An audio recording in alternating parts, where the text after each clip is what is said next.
on va étudier le signe d'une fonction affine. Donc, si j'ai une fonction f qui est une fonction affine, elle s'écrira sous la forme f de x égale ax plus b. Et on veut étudier le signe de cette fonction. Donc, le signe de cette fonction va dépendre, en fin de compte, des valeurs de a et b.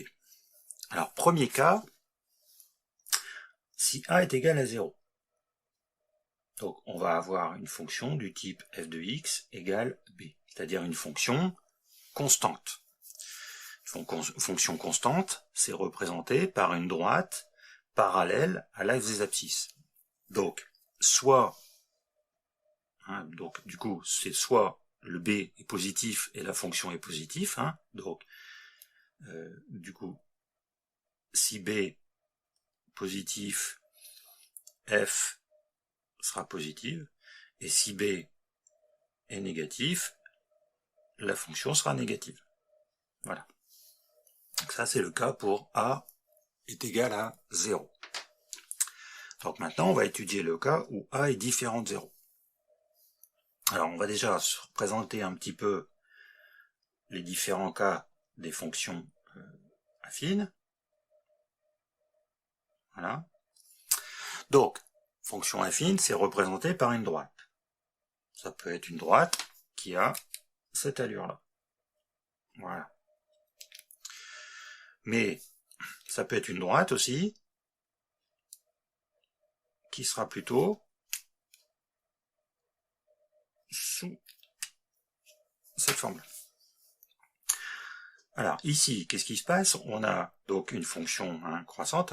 Et du coup, ici, on est dans le cas où a est positif. A est positif, coefficient directeur. Voilà, fonction croissante.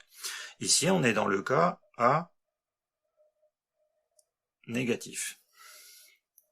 Donc on voit deux différences déjà dans la position de la droite.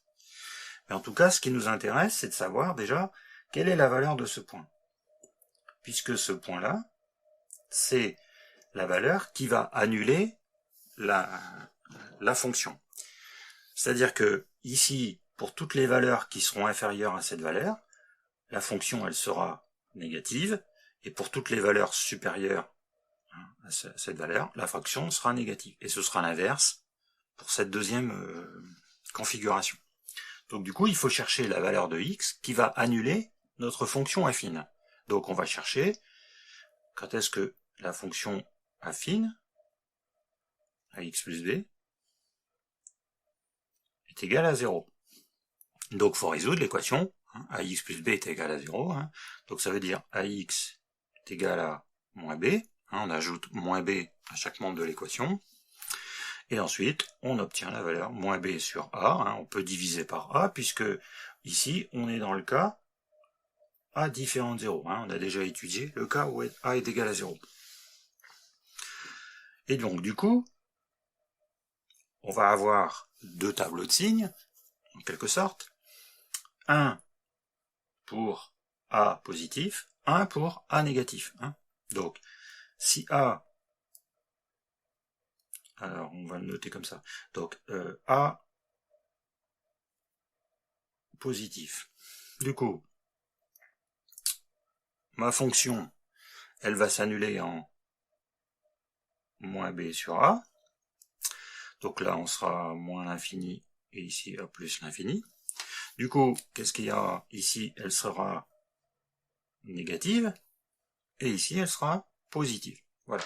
Donc, coefficient directeur positif, toutes les valeurs inférieures à moins b sur a donnent une image négative, et toutes les valeurs supérieures à moins b sur a donnent une image positive.